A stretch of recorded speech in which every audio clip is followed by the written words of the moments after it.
No se separen.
Come on, buddy.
Did you not hear Frontierland naming the president all the way out Nice Square? This grand student march made now accepting passengers and cargo. Now sending scene cars ready up to the right down. Now, before we head aboard, just a reminder, when boarding Mark Twain, make sure to take your time, look down, and watch steps. If you have small children, take your friend by the hand when you on board. Also, folks, we ask that you refrain from smoking, gambling, and indulging in hard liquor. Now, this will be the first one off of the grand student Mark Twain. Board.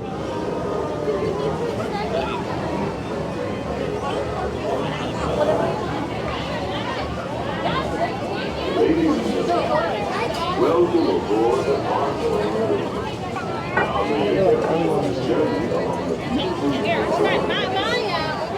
Just a few reminders to stay safe. Please do not sit or climb on the outside railing, and be sure to watch your children.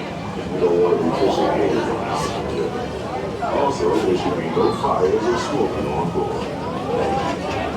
And now, here's a few words from the first mate. Bienvenidos a bordo. Para su seguridad, no se sientan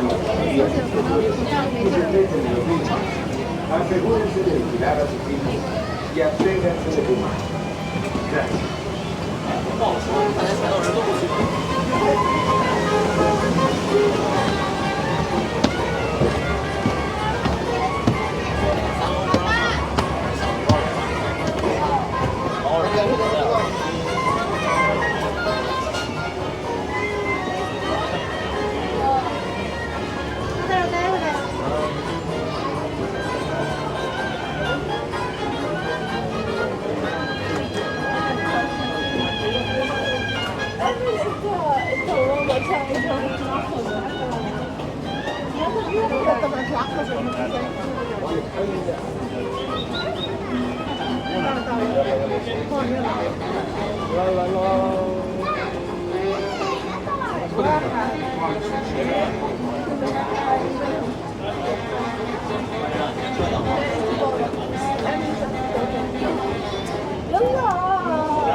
ماما عندها وقت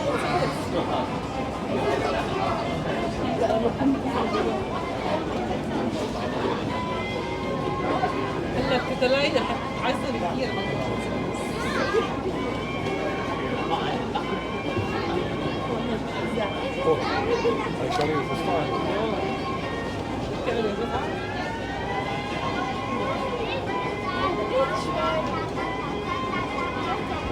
عشان العزة كلها لا ما بتصير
There's more of them! how many they are. That's a lot of birds.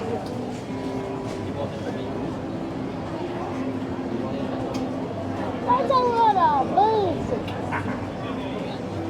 There's a lot more birds over here. Look how many birds there are. Oh.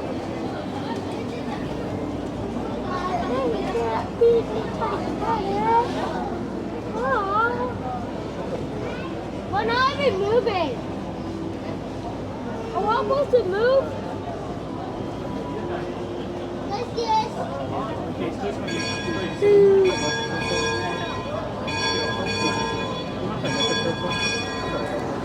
Why do you have microphones on? Why do you have microphones on? Thank you.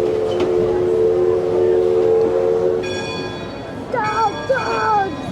1, 2, 3, 1, 2, 3, 4, 5, 6. 6, I see right now.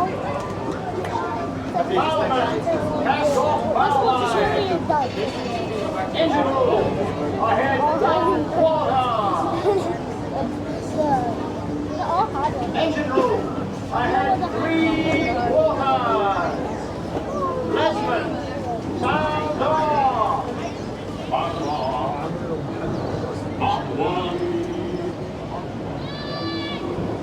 That's the leadsman calling out the deck mark so we can avoid running aground.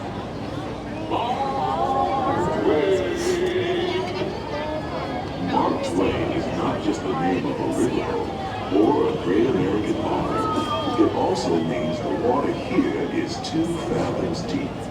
That means it's safe enough for us to proceed on our steam-powered journey along the rivers of America. On our trip, we'll visit the magnificent Columbia of the Great Northwest, the graceful Missouri of the windswept plains, and the rugged Rio Grande along the border of Texas and Mexico.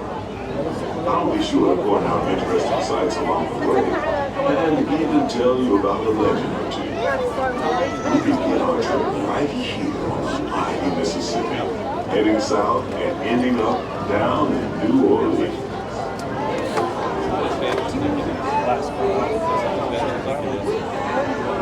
Oh, yeah. Watching guys on the side, yeah.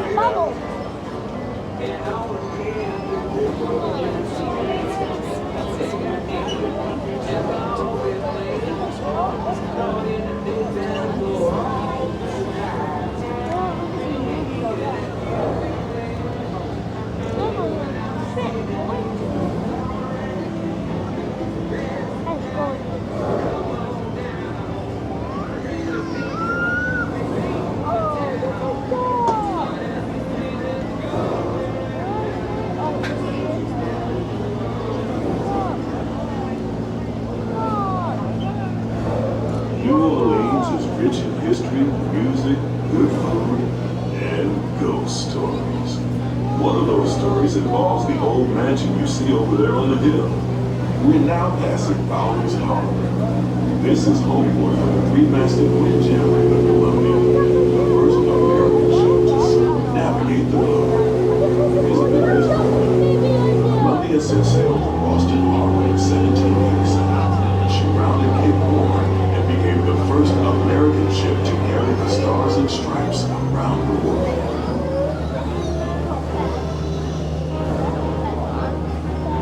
Beyond those levee walls on the port side is the Bayou, future home of Tiana's Bayou Adventure. Princess Tiana swears there's magic out there. And wherever you find magic, you're bound to find surprises. Blue skies and sunshine guaranteed. It's not quite finished yet, but we're almost there.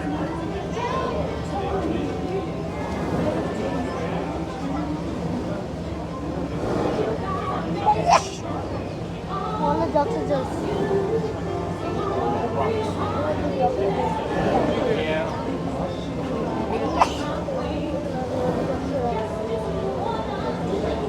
Oh, my God!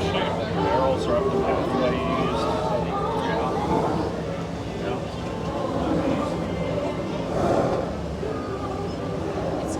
While you're in critter country, you might want to grab a paddle and try your hand at the Explorer canoes. You can work up a real good sweat rowing one of those around the river. Me? I'll take the comfort of the Mark Twain Riverboat any day.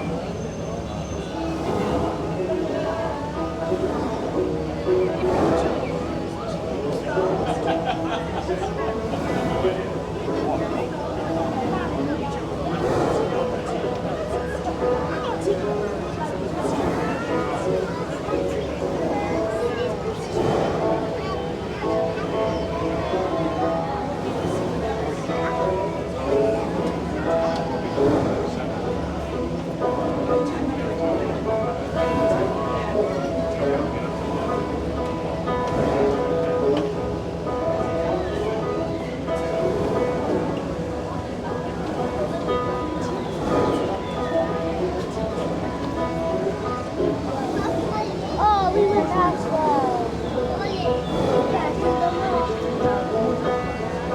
Are those alive? Are those alive? As we head into the remote areas of the rivers of America, you're in for a real treat. I've been navigating these parts for years now, but I never get tired of taking in the breathtaking beauty of the Columbia River. The majestic trees, Isn't that so cool? the stunning rock formations, the cascading waterfalls, the moose, deer, and elk along the banks. It's all so magnificent and so peaceful.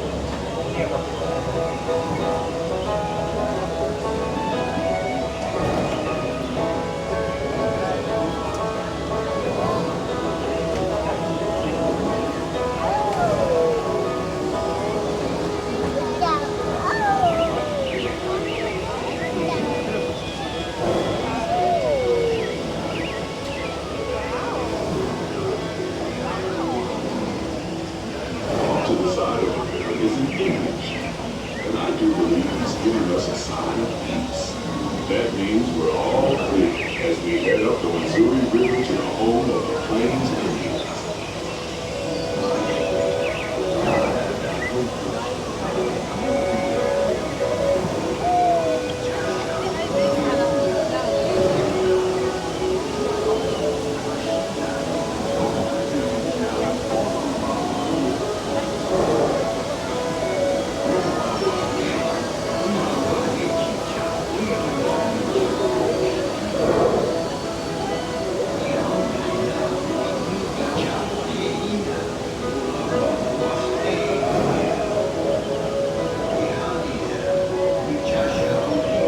Off the port side of the river is a wise old shaman sharing a story of all of us. He's telling the tale of how a woodpecker taught a young tribe to take a hollowed out branch and turn it into that most wondrous of musical instruments, the flute. It's a legend the Lakota have passed down from generation to generation.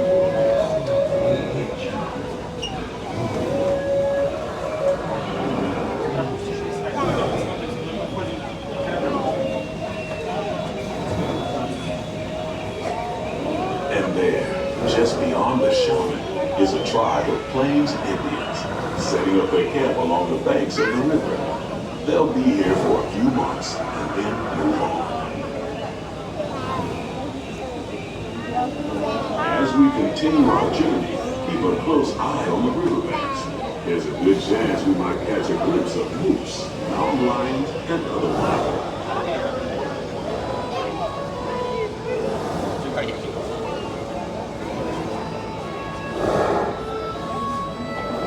Be careful with that phone. On this side.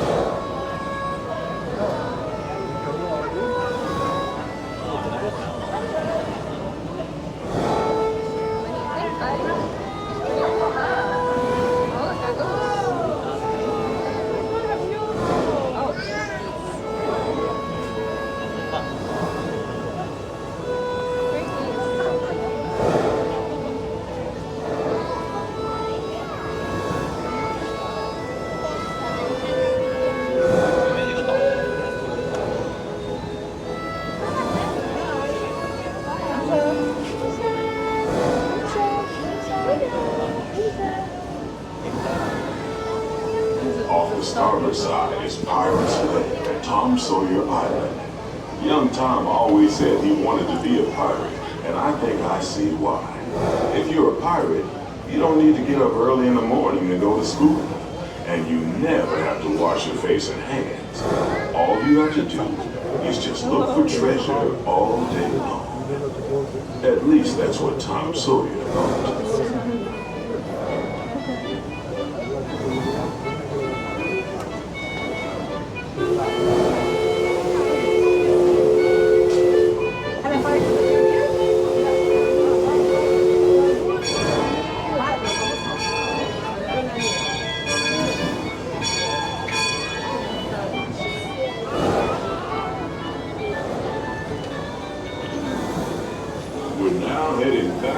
Civilization along the Rio Grande.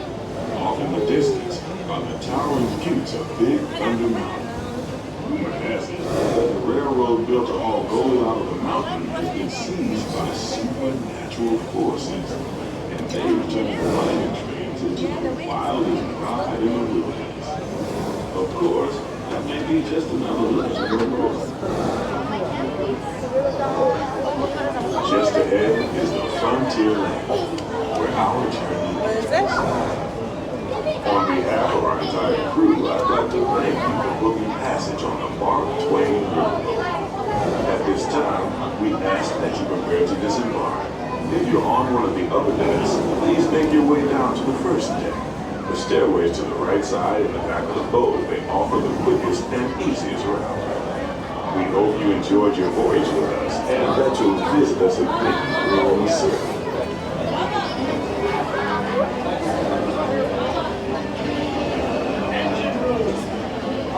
Ready at 1/4 steam. Man the bow line. All passengers, stand by to go ashore.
Ahí viene.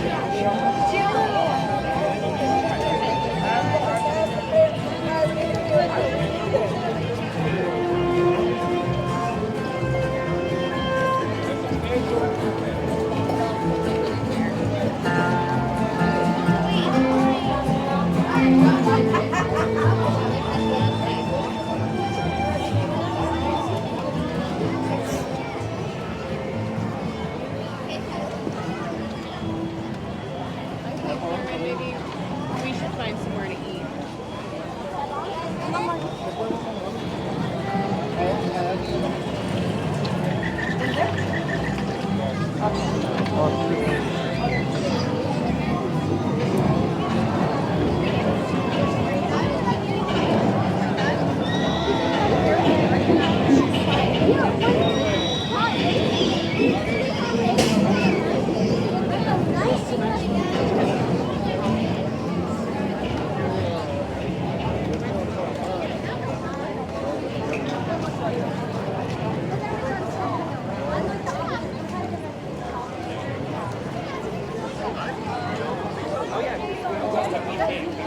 I think you're fading. You're getting on the outside. Say when you don't get to. But over there.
It's gonna be one ride.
wanna see it? Come on in. Holy smokes, Roger! We've been there! He's pouring the dip, boys. Well done.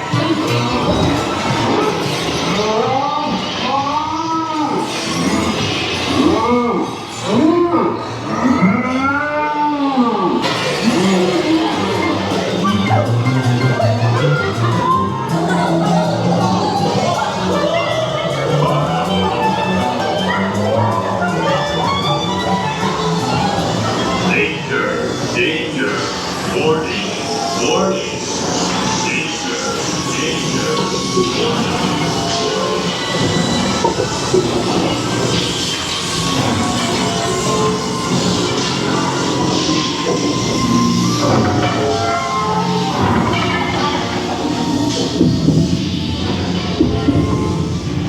Hey! Let go of me!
Something to forget me by. Portable hole! I'll take that!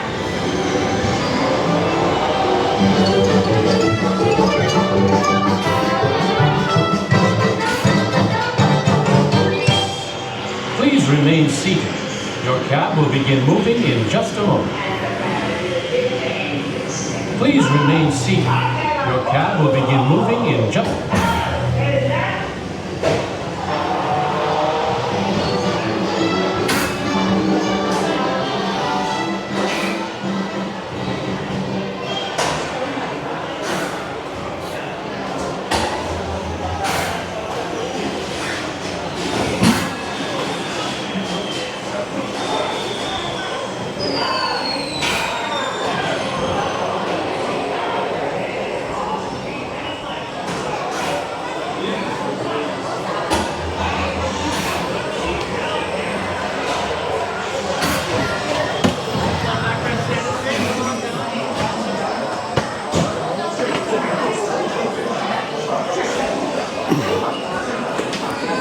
Thanks for joining us today.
Yeah, like.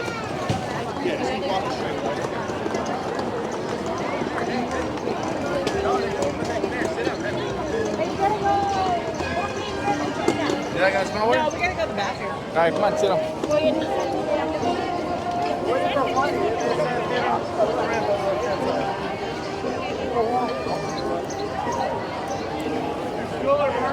Small world.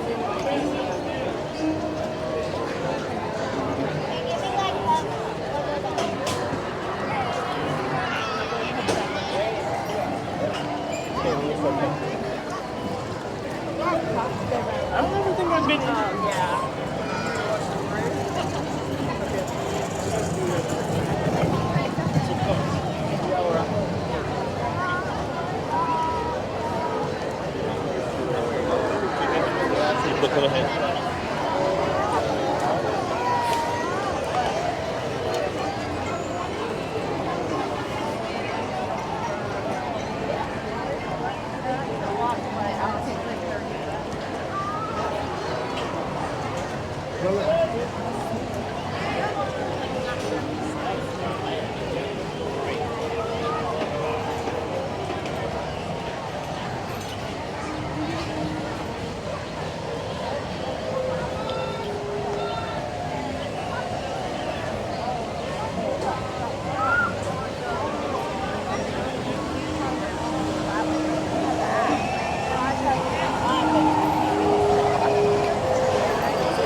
Mark Twain Riverboat.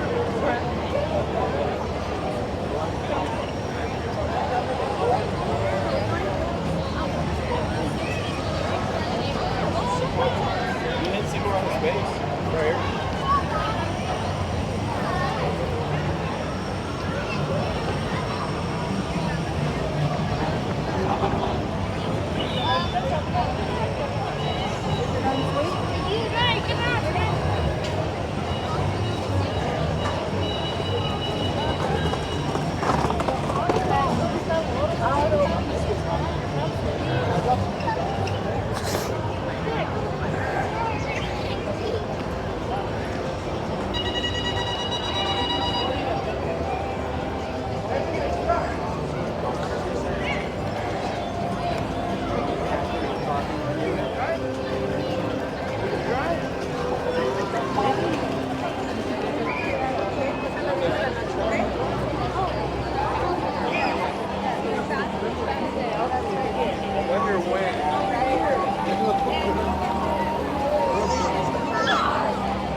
Greetings aboard the Astro Orbiter. For your safety, intergalactic regulators require you to remain seated. Proceed your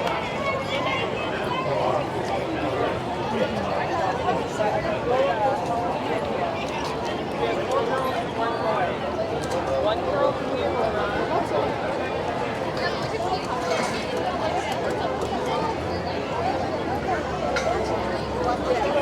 I've taken pictures. I haven't tried to do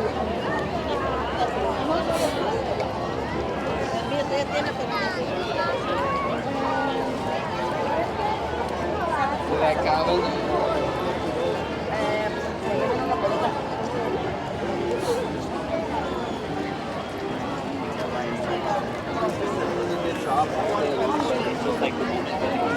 Oh God, it's a fly balloon.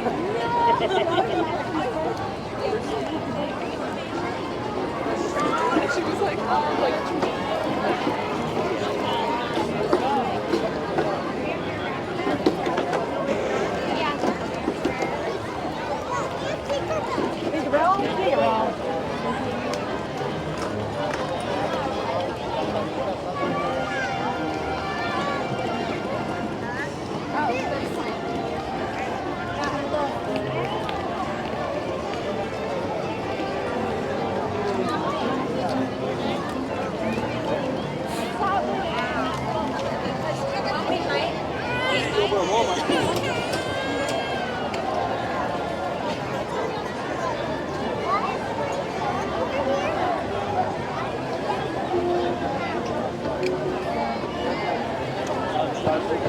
I'm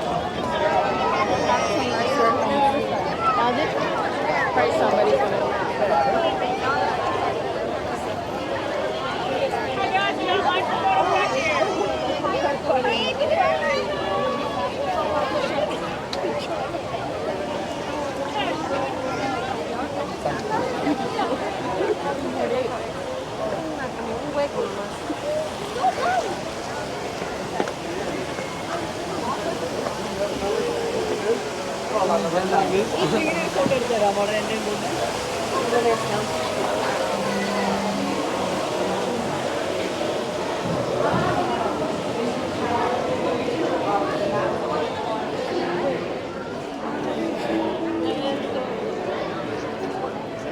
there you go.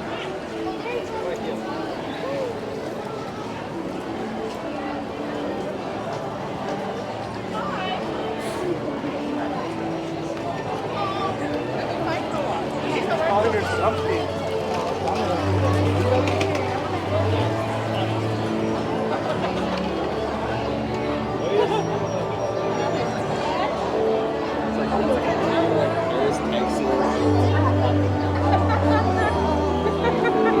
She's being a diva.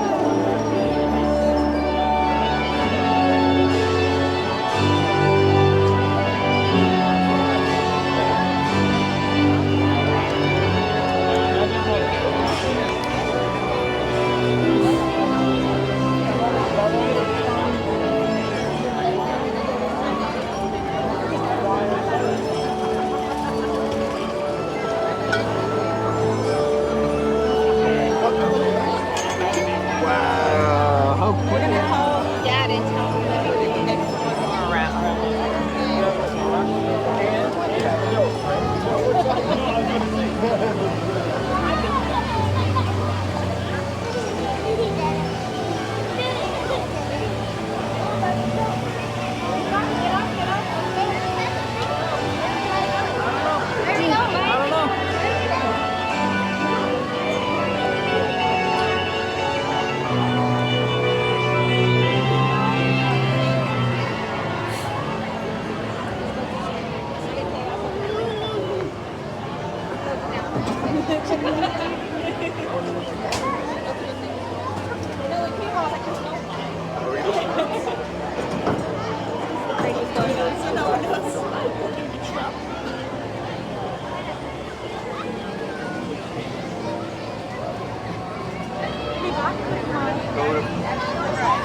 Okay, I'll see you guys. I'm gonna take the black stroller. Bridget stroller. Yeah.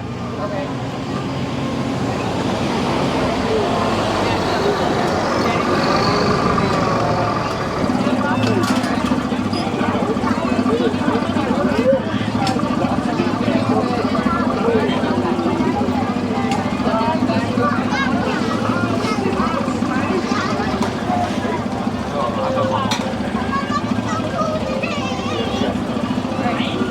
Watch your fingers, boys. Okay. Go on. Walk, walk, walk. Ladies and gentlemen, boys and girls, I, your circus ringmaster, now present for you the one, the only, Casey Jr. In a moment, he is going to take the wild animals, that's you, on a trip around Storybook Land. For a safe trip, please stay seated in your cages or carts while we're rolling, and keep your hands, arms, feet, and legs inside the train. Oh, and remember to watch your children too. All aboard! Bienvenidos. Para su seguridad, permanezca sentados y mantenga las manos, brazos, pies y piernas dentro del tren. Y cuide a los niños. Gracias. Now, Casey, let's get this show on the road, or track. All aboard! All aboard!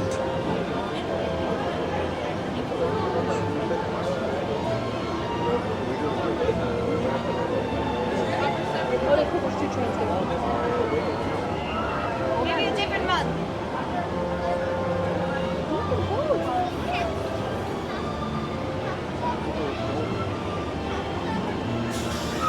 All aboard! Let's go!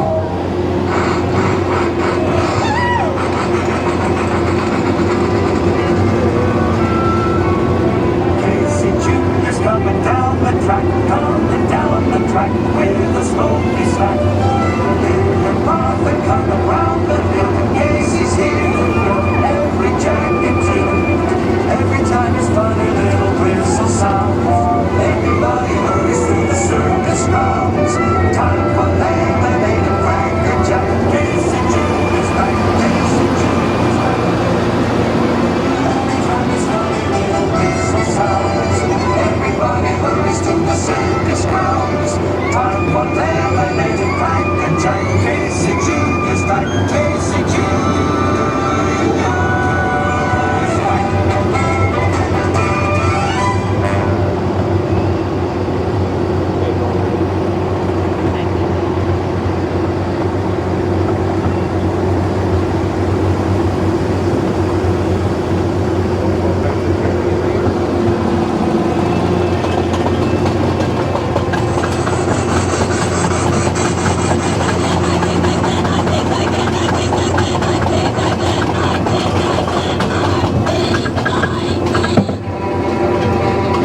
Now, as we say to the animals, that's the end of the lion. Fantasyland! Fantasyland Station!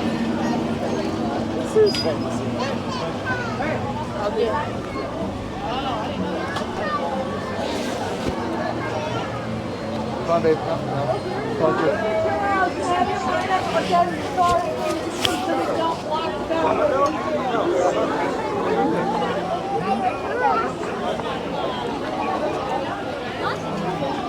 We're not going to do it.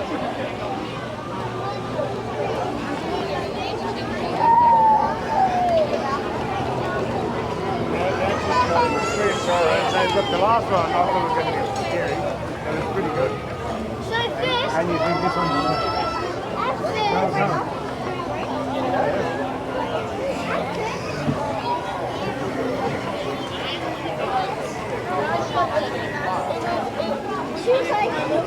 Let me go put it really fast.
I know, right?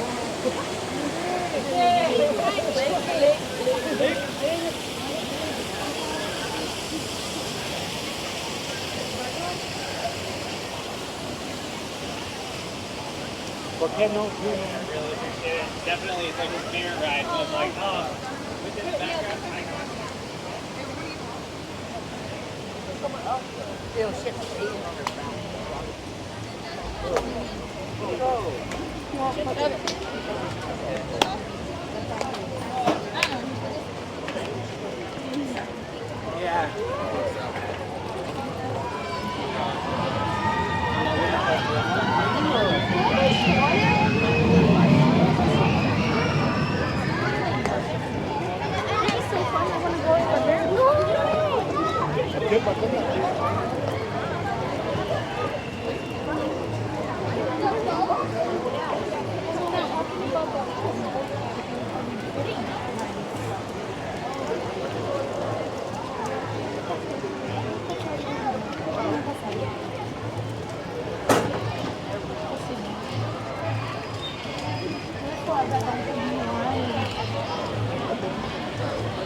They were, no, you looked at me when I said it.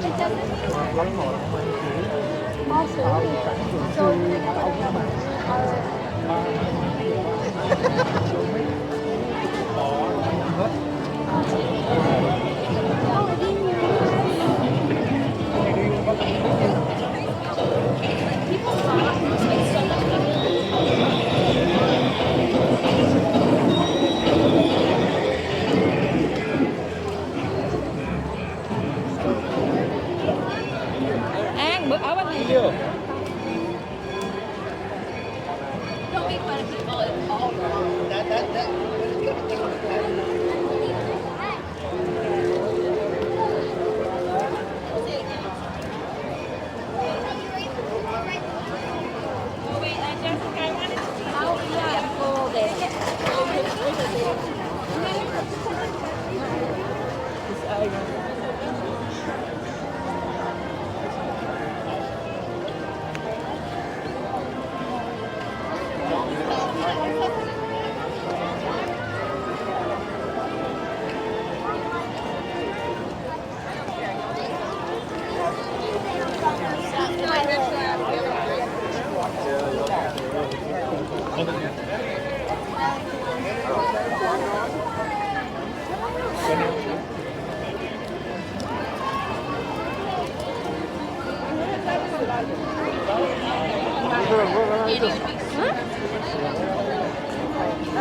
I was gonna say we're gonna go to Frontierland anyway.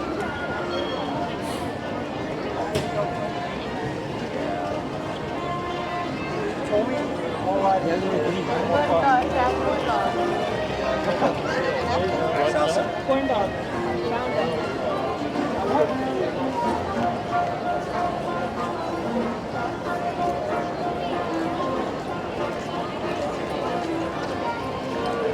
I love it.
Yeah, baby.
Good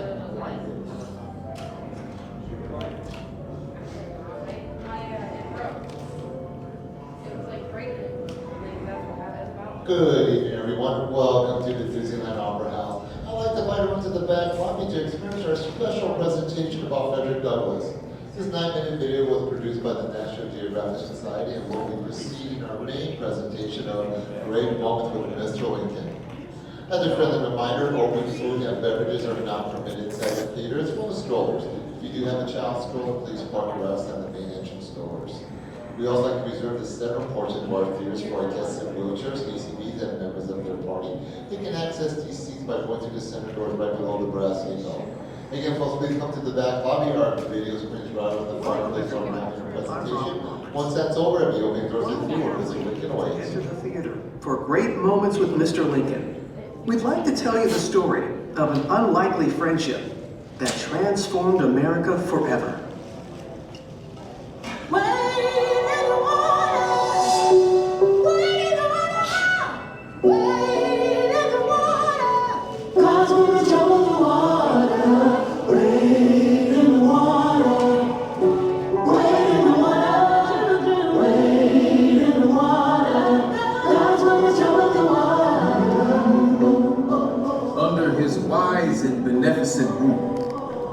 We saw ourselves gradually lifted from the depths of slavery to the heights of liberty and manhood. Though we waited long, we saw all this and more.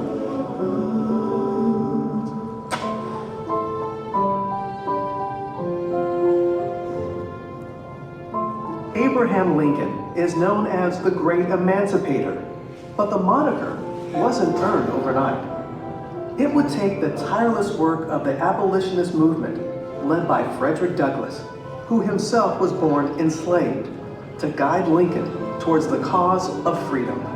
I am alike familiar with the whip and chain of slavery, and the lash and sting of public neglect and scorn, that my back is marked with the one, and my soul is fettered with the other.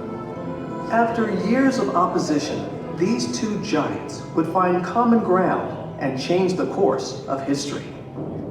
10 years before the Emancipation Proclamation was enacted, if all earthly power were given me, I should not know what to do as to the existing institution. Oh, had I the ability, and could I reach the nation's ear, I would today pour out a fiery stream of biting ridicule, blasting reproach, withering sarcasm, and stern rebuke. For it is not light that is needed, but fire. It is not the gentle shower, but thunder.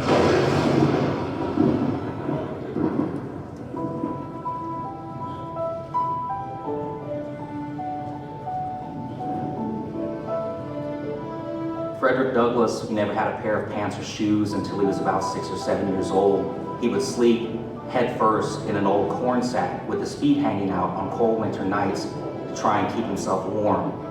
Teaching the enslaved to read was illegal, so young Frederick secretly traded what little food he had in exchange for reading lessons.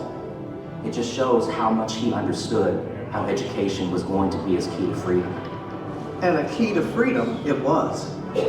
At the age of 20, Douglass made a daring escape and went north, settling in Massachusetts. There he soared. From orator, the one cannot be truly free, while the other is a slave, to newspaper editor, truth is of no color, and best-selling author. From that moment, I understood the pathway from slavery to freedom. He was the central voice of the abolitionist movement. He had this natural gift for communication. He was eloquent. He was charismatic. There wasn't a venue, a building large enough to hold people who wanted to hear him. Would you have me argue that man is entitled to liberty? That he is the rightful owner of his own body? Must I argue the wrongfulness of slavery? At a time like this, scorching irony, not convincing argument, is needed. Much of Douglas's irony was directed towards Washington, D.C. and Abraham Lincoln, the anti-slavery president who took office just as the Civil War began in 1861. Anti-slavery is very different than being an abolitionist. It was very gradual that most anti-slavery candidates believed in the abolition of slavery. I do not suppose that ultimate extinction would occur in less than 100 years at the least. That would have put the end to slavery in 1958.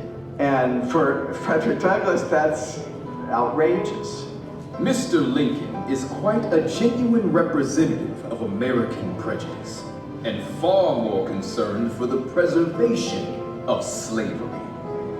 Douglass was relentless in his fight for freedom, and with the steady drumbeat of the abolitionist movement in his ear, Lincoln signed the Emancipation Proclamation, freeing enslaved people in the southern states, and for the first time, making it legal for all black men to fight in the Civil War. These new soldiers injected the Union Army with much needed manpower, but still, they faced discrimination and disparity. Douglass is so outraged that he makes a trip to DC and decides he wants to meet with Lincoln himself. To his surprise, Lincoln agreed to see him immediately. He was ushered up past all of the people that were waiting to see Lincoln that day. And just imagine this visual of this black man just bounding up the steps and people are looking at him like, who is that? Lincoln begins the conversation and he says, hello, Mr. Douglass, essentially. It's good finally to meet you. I've read your writings a lot. I know you've been very critical of me. Their one-on-one left a lasting impression on both men, and Lincoln vowed to improve the conditions for black soldiers. My whole interview with the president was gratifying and did much to assure me that slavery would not survive the war and that the country would survive both slavery and war. A year later, it is Lincoln who needs Douglass's help. He feels he's going to lose re-election, essentially says, I need you. I think the war is going badly. Lincoln entrusted Douglass with creating a plan for aiding the escape of enslaved people from rebel territory so that they could join the Union cause. Douglass writes a detailed letter to Lincoln spelling out his vision of these special forces. He did not let me feel for a moment that there was any difference in the color of our skins. The president is a most remarkable man. With Douglass's support, Lincoln would go on to turn the tide of the war and win re-election. The following year, Douglass returned to Washington once more to attend the inauguration. Now in this multitude of elite of the land, I felt myself a man among men. It's the first time a president devotes most of the speech to African Americans. 1/8 of the whole population were colored slaves. Frederick Douglass heard his words and his language in Lincoln's address. Until every drop of blood drawn with the lash shall be paid by another drawn with the sword. The work that he had done over so many years, he was now hearing this at a very important moment in time in the nation's history. Douglass is invited to the White House for a reception, sees Douglass enter and yells out, "Here comes my friend, Frederick Douglass. There is no man in the country whose opinion I value more than yours." Mr. Lincoln, that was a sacred effort. Oh, freedom. Oh, freedom. Oh, freedom. Frederick Douglass spoke truth to power, and he never stopped fighting for his people, and he understood that the struggle continued. He said, without struggle, there is no progress. Power concedes nothing without a demand. It never did, and it never will.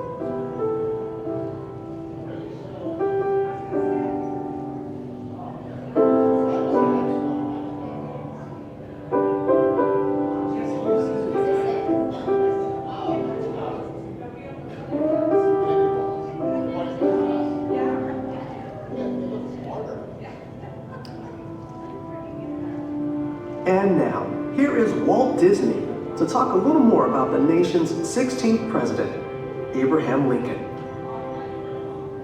Ever since I was a youngster, I've had a great personal admiration for Abraham Lincoln. So when we decided to bring to Disneyland's visitors some great moments in Mr. Lincoln's life, we began an exhaustive research.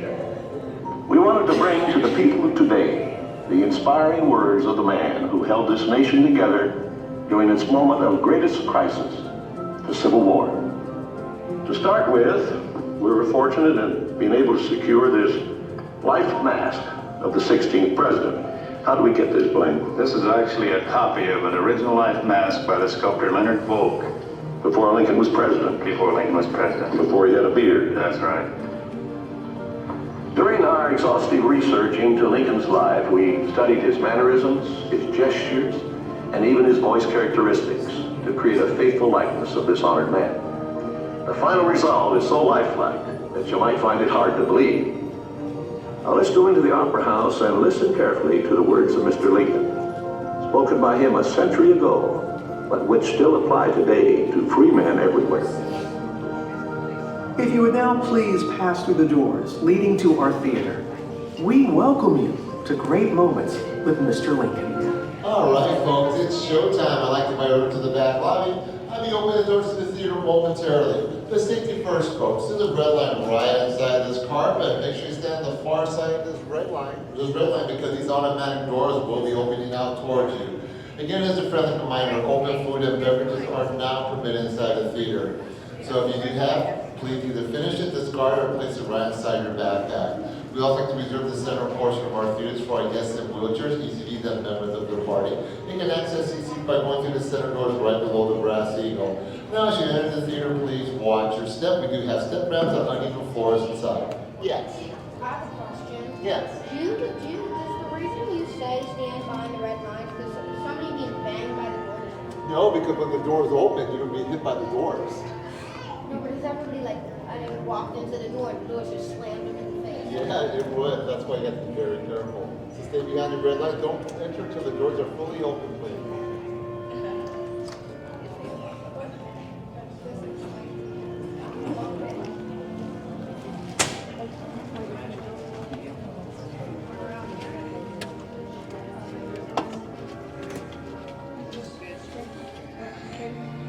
And a warm welcome to the Disneyland Opera House, folks. Not to preserve the dignity of this presentation, we ask a few things from you. That there be no eating, no drinking, and no smoking while inside this theater. Also, folks, for courtesy for all the wonderful guests around you, please no flash photographies, no video lighting, silence those cell phones for me, please. Now, during the presentation, if you need to leave early for any reasons, no worries, folks. Please use the exit doors on the far right side of the theater. Even the exact same doors should be used at the conclusion of our presentation. Now, our original presentation first debuted in 1964 New York's World Fair. At that time, Walt Disney introduced 4 new attractions. It's a Small World, the Carousel of Progress, which is still played over inside Disney World, the Magic Skyway, and of course, Great Moments with Mr. Lincoln, which came to Disneyland only 1 year later in 1965. Now, this being one of Disney's treasures, not only because Mr. Lincoln happened to be the very first human audio animatronics. The original presentation was directed by Walt Disney himself.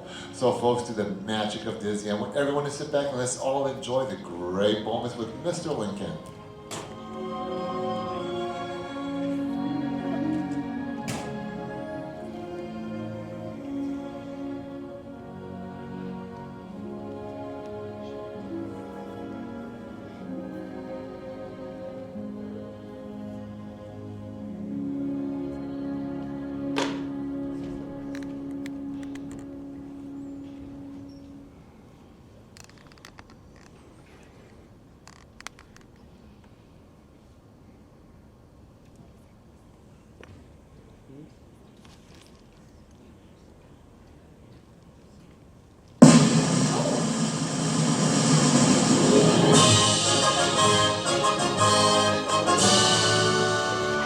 Ladies and gentlemen, we welcome you to Great Moments with Mr. Lincoln.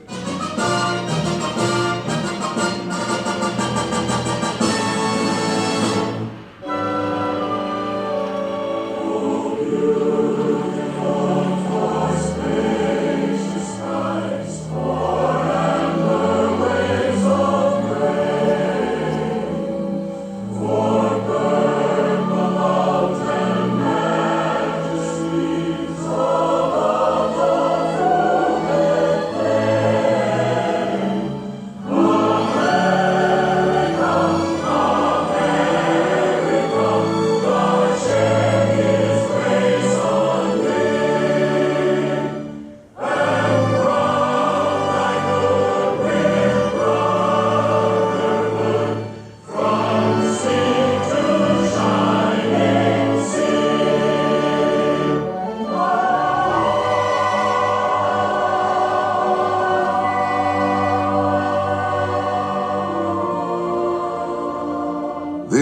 was the American dream, the prayer for the future.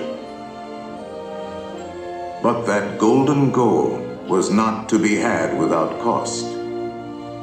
The American way was not gained in a day.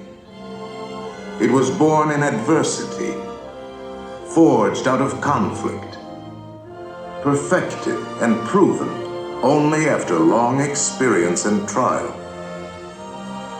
In all of history, no man was dedicated to this dream more than the 16th President of these United States, Abraham Lincoln. Here in his own words is what he once wrote about himself. For at that time, very few people outside Illinois knew very much about this man from the prairie. I was born February 12th, 1809, in Hardin County, Kentucky. My father removed from Kentucky to what is now Spencer County, Indiana, in my 8th year. It was a wild region, with many bears and other wild animals still in the woods. There I grew up. I was large for my age, and had an axe put into my hands at once. And from that to my 23rd year, was almost constantly handling that most useful instrument. I think that the aggregate of all my schooling did not amount to 1 year. At 21, I came to Illinois. Thought of trying to study law. Rather thought I could not succeed at that without better education. I borrowed some law books, took them home, and went at it in good earnest. In 1854, the law profession had almost superseded the thought of politics in my mind, when the repeal of the Missouri Compromise aroused me as I had never been before. What I have done since then is pretty well known.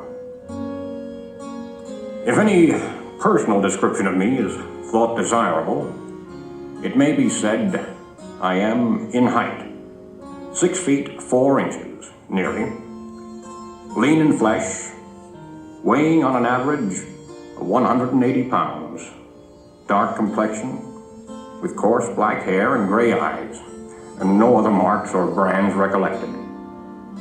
Yours very truly, A. Lincoln. Abraham Lincoln became president faced with the terrible threat of civil war, a thing he dreaded, yet a calamity he was prepared to meet if he must. Without union, the Constitution is only a piece of paper. I know there is a God, and that he hates injustice and slavery. I see the storm coming. I know his hand is in it. If he has a place and work for me, and I think he has, I believe I'm ready. And with God's help, I shall not fail.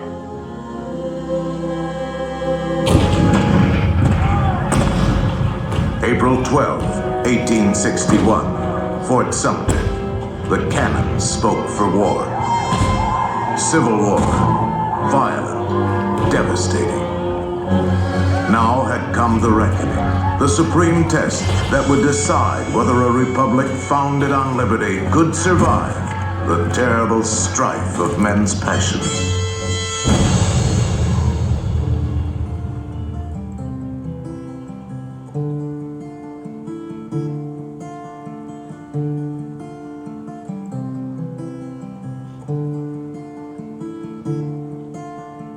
Two brothers on their way, two brothers on their way, two brothers on their way. One wore blue and one wore gray. One wore blue and one wore gray as they marched along their way. The fife and drum began to play, all on a beautiful morning.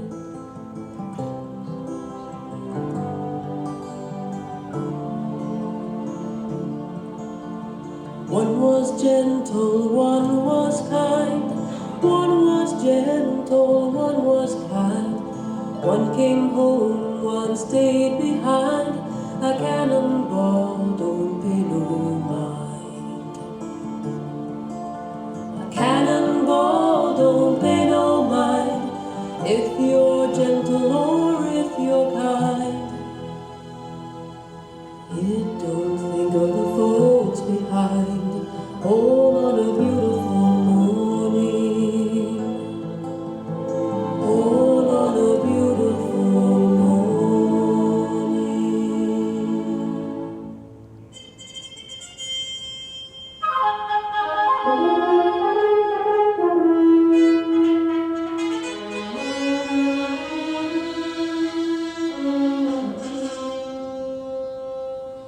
Fourscore and 7 years ago, our fathers brought forth on this continent a new nation, conceived in liberty and dedicated to the proposition that all men are created equal. Now we are engaged in a great civil war, testing whether that nation, or any nation so conceived and so dedicated, can long endure. 10 brief sentences. So simple, so direct. Abraham Lincoln had not expected his words to live beyond their temporary moment. But time and history would dictate otherwise. And so today, his Gettysburg Address is immortal, a rich and treasured part of our country's heritage.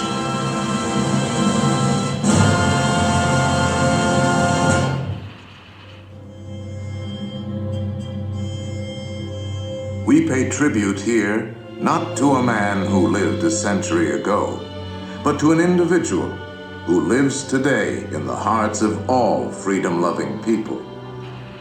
His prophetic words are as valid for our time as they were for his. And now, the skills of the sculptor and the talents of the artist will let us relive great moments with Mr. Lincoln.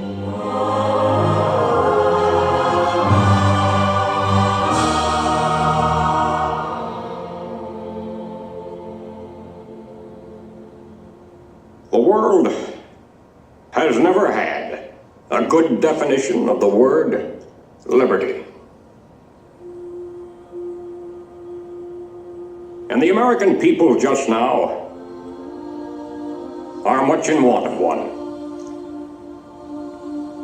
We all declare for liberty, but in using the same word, we do not all mean the same thing. What constitutes the bulwark of our liberty and independence? It is not our frowning battlements, our bristling seacoasts. These are not our reliance against tyranny. Our reliance is in the love of liberty, which God has planted in our bosoms. Our defense is in the preservation of the spirit which prizes liberty as the heritage of all men, in all lands, everywhere. Destroy this spirit, and you have planted the seeds of despotism around your own doors.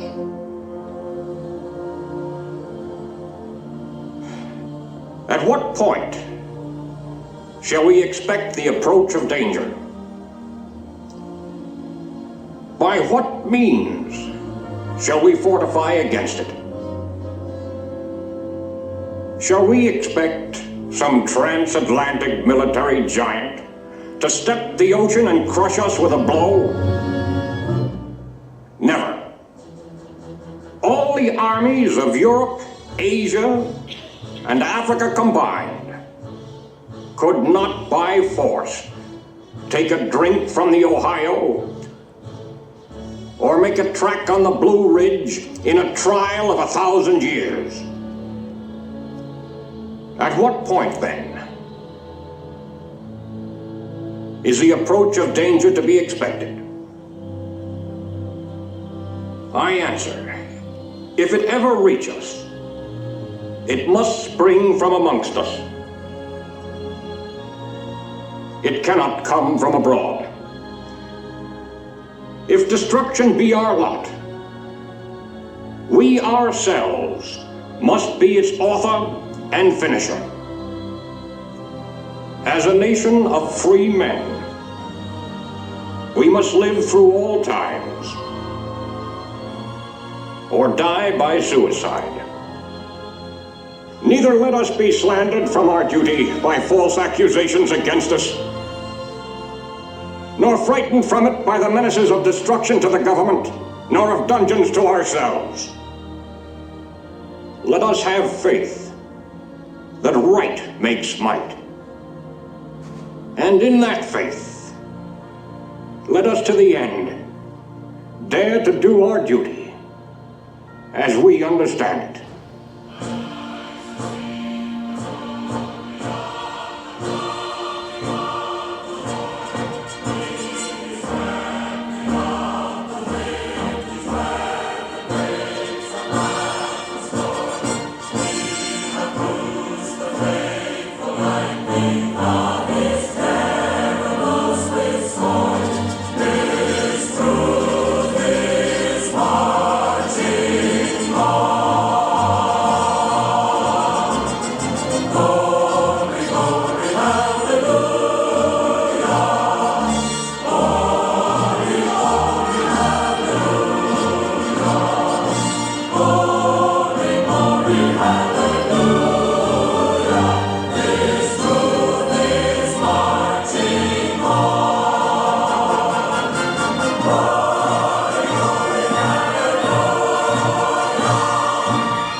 Stop, these are so cute.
las fotos ahí. Mira que Freddy. Ay, no, sácate. Doing great, baby.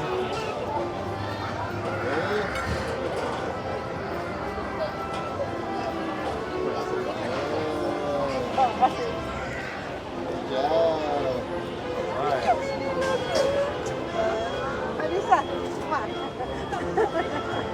Thank you. Next, like a second one up? ¿Quieres que te la tome?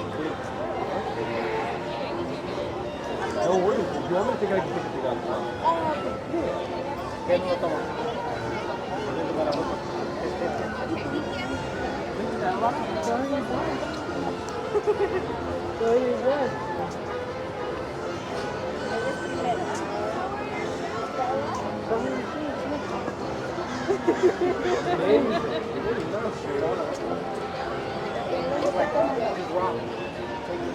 All right.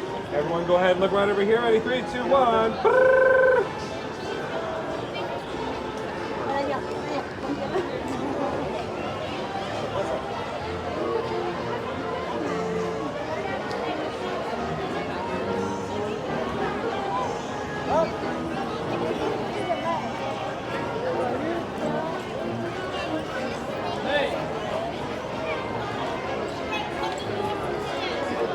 Don't worry about it.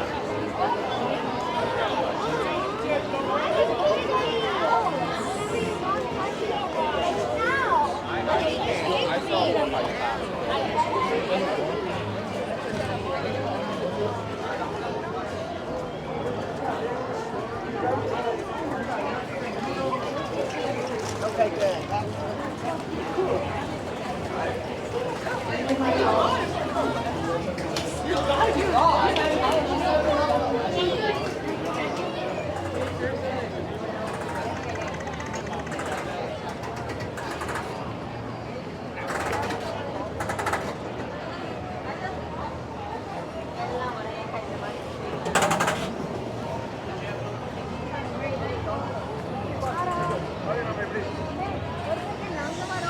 Arya, this is